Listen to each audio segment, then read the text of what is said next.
واتخذتموه وراءكم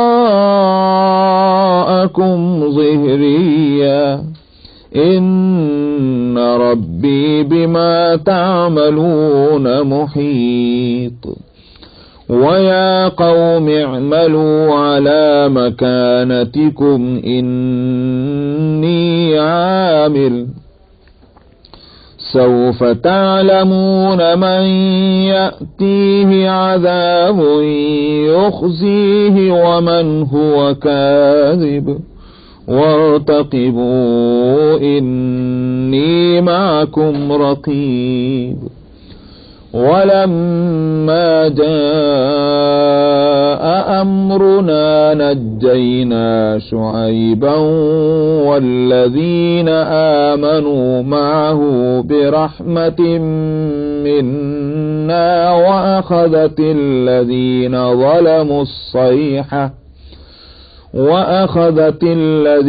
ظلموا الصيحة فأصبحوا في ديارهم جاثمين كأن لم يغنوا فيها ألا بعدا لمدين كما بعدت ثمود صدق الله العظيم.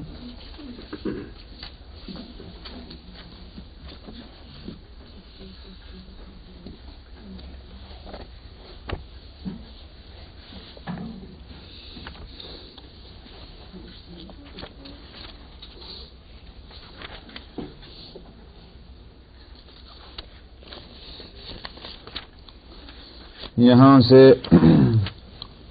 حضرت شعیب علیہ السلام کا تذکرہ شروع ہو رہا ہے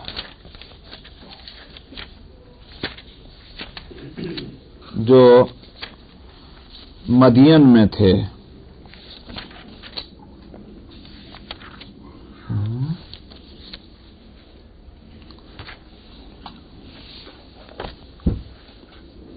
مدین اس کا محل جو ہے یہ سمجھیے کہ اگر جزیرۃ العرب اگر اس کی زمین کا نقشہ ذہن میں ہو تو مدینہ منورہ کے بالکل شمال میں تھوڑا سا ویسٹ کی طرف کو جہاں یہ ریڈ سی کی دو شاخیں ہیں، ایک شاخ جو ہے وہ نارتھ ویسٹ کو جاتی ہے اور ایک شاخ جو ہے نارتھ ایسٹ کو ہے، اسی کو خلیج عقبہ کہتے ہیں.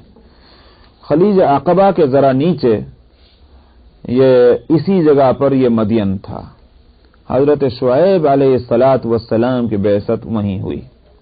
مدین دراصل حضرت ابراہیم علیہ السلام کی جو تیسری بیوی تھی قطورہ، یہ ان کے بیٹے ہیں مدین. وہ غالباً حضرت ابراہیم علیہ السلام چونکہ وہیں فلسطین میں تھے اور یہ فلسطین سے کوئی زیادہ دور نہیں ہے، اس لیے معلوم ہوتا ہے کہ یہ وہاں رہ پڑے مدین، اور ان کی جو نسل چلی، ان کا خاندان جس طرح سے پھیلا، اس کے نتیجے میں وہ پوری بستی ہی مدین کہلائی. اس کا نام مدین ہوا اس پوری بستی کا، کیونکہ جو ان کے جد امجد تھے ان کا نام مدین تھا، ان کے نام سے وہ بستی موسوم ہو گئی. اس بستی کو تو مدین ہی کہا جاتا ہے، لیکن قرآن حکیم میں اس قوم کا تذکرہ مدین والوں کا اصحاب الایکہ سے بھی کیا گیا. اصحاب الایکہ اسی کو میں دیکھ رہا تھا 23ویں سپارے میں ہے.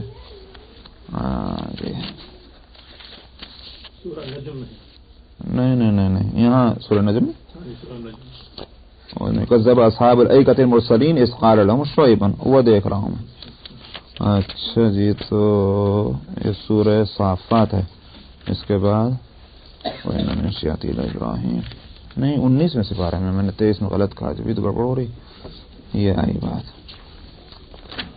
یہ آ گیا 19ویں سپارے سورہ شعراء میں، صفحہ نمبر ہے 388. 388 اس میں آیت نمبر ہے 176. 176 اس میں لفظ آیا کذب اصحاب الایکۃ المرسلین کہ جھٹلایا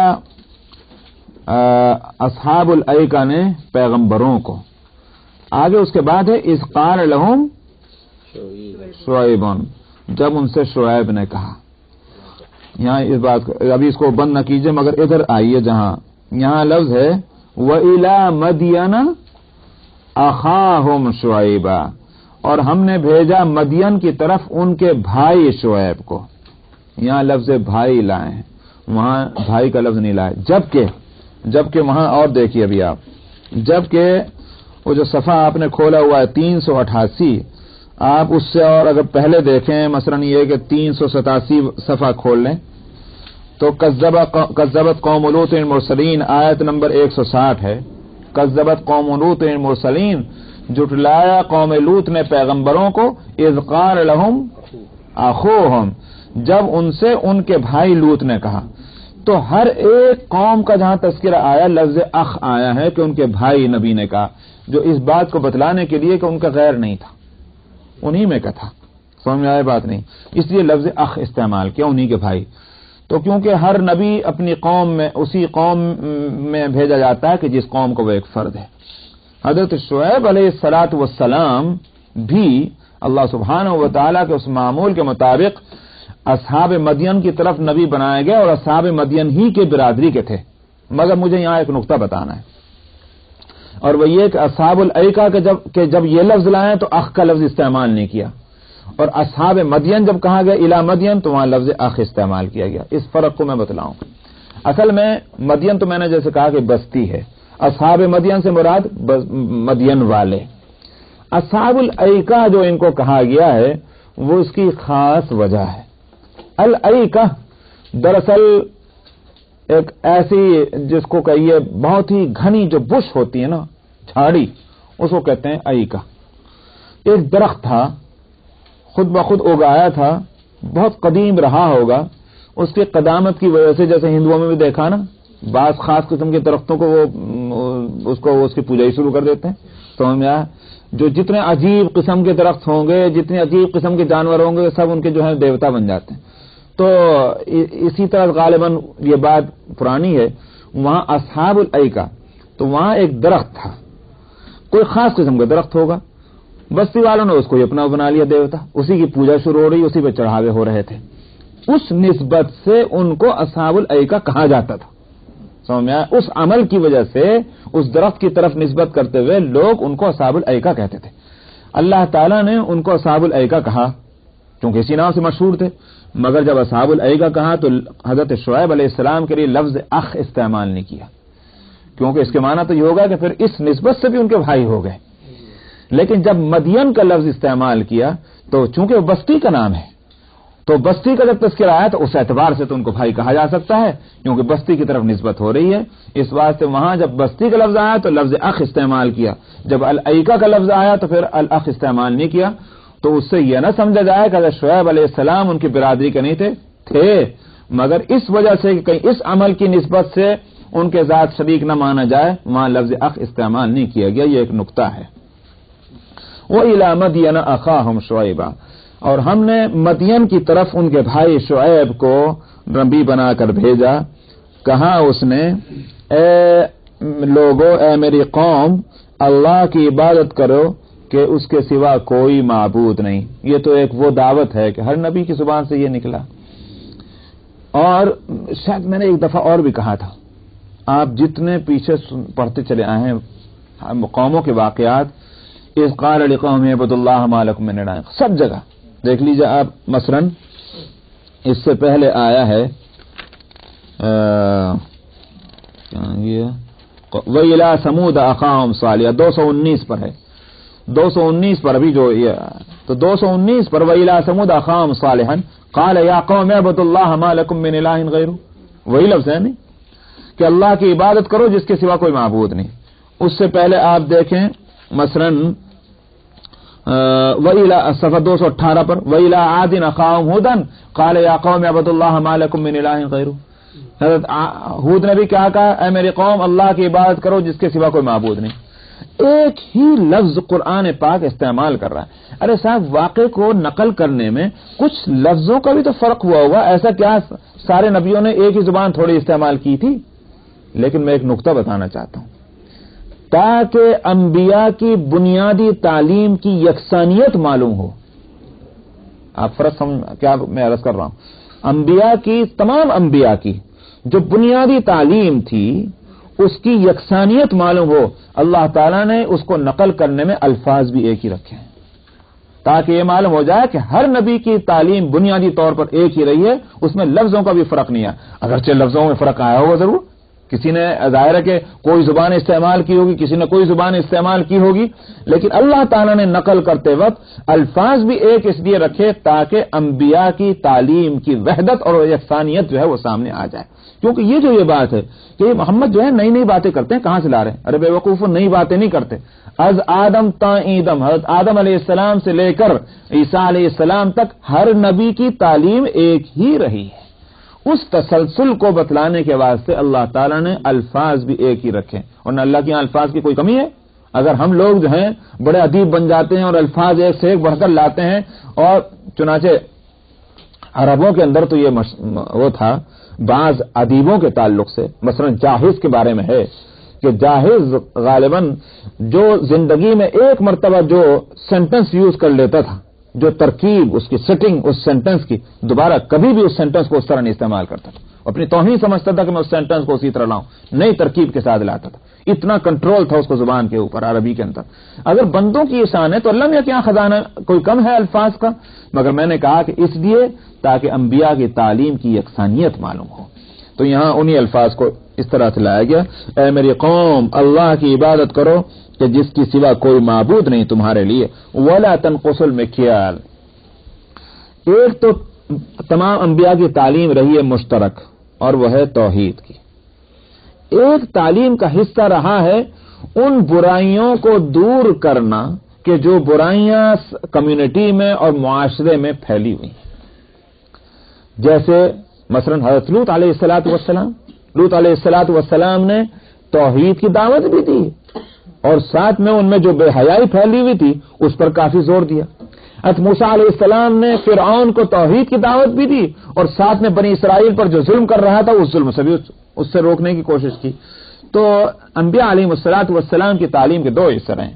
ایک حصہ کامن ہے ہر نبی کی تعلیم جو سے متعلق, اور ایک حصہ ہے ان برائیوں سے متعلق جو اس معاشرے میں.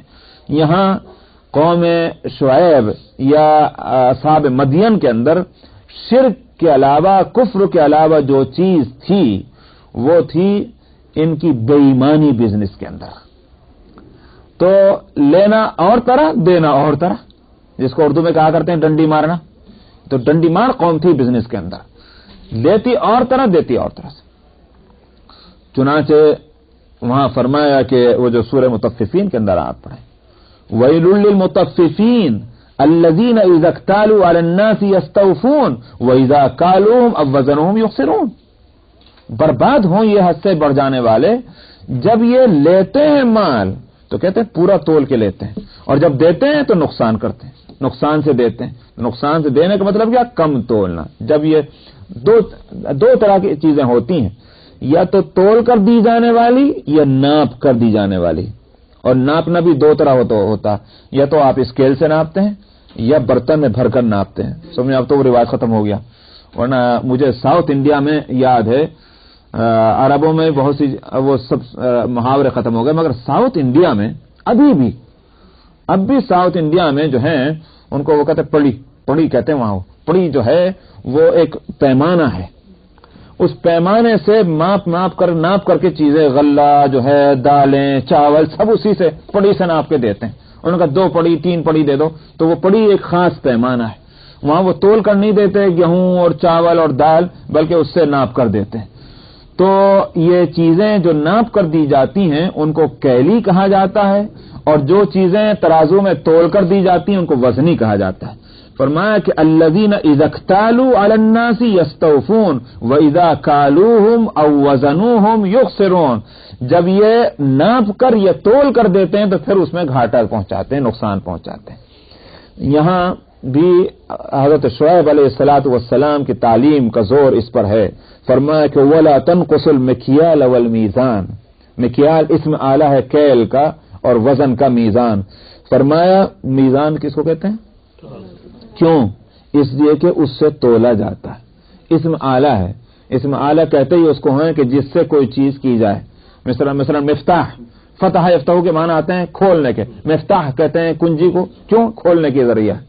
تو اسی طرح سے یہ مکیال کہتے ہیں ناپنے والی چیز. چنانچہ اگر وہ کسی کپڑے کے ناپنے کی کوئی چیز اس کو بھی مکیال ہی کہیں گے. اسی طرح سے وہ جو کوئی برتن ہے جس سے ناپا جاتا ہے اس کو بھی مکیال. فرمایا کہ ولا تنقص المکیال والمیزان، اور تم ناپنے اور تولنے والی چیز کے اندر گھاٹا نہ کرو. ایسا معلوم ہوتا ہے کہ یہ انہوں نے بزنس مین کا دیکھا ہوگا نا، دو رجسٹر بنا کے رکھتے ہیں. ایک تو اصلی ہوتا ہے اور ایک ہوتا ہے وہ انکم ٹیکس والوں کے واسطے. سمجھا نہیں؟ تو ایسے ہی معلوم ہوتا ہے کہ یہ بزنس مین ایسے تھے کہ انہوں نے دو پیمانے رکھے ہوئے تھے، ایک لینے کا تھا اور ایک دینے کا تھا. سمجھا؟ تو محض اپنے ہاتھ کی حرکت سے نہیں کرتے تھے بلکہ انہوں نے پیمانے ہی دو رکھے ہوئے تھے. فرمایا کہ تم نقصان نہ کرو، گھاٹا نہ کرو ناپنے والی اور تولنے والی چیز کے اندر. پیمانوں کو درست رکھو، صحیح رکھو. ایک مرتبہ نبی کریم صلی اللہ علیہ وسلم بازار سے گزر رہے تھے مدینہ منورہ کی. تو اپنے ملکوں کی آپ کو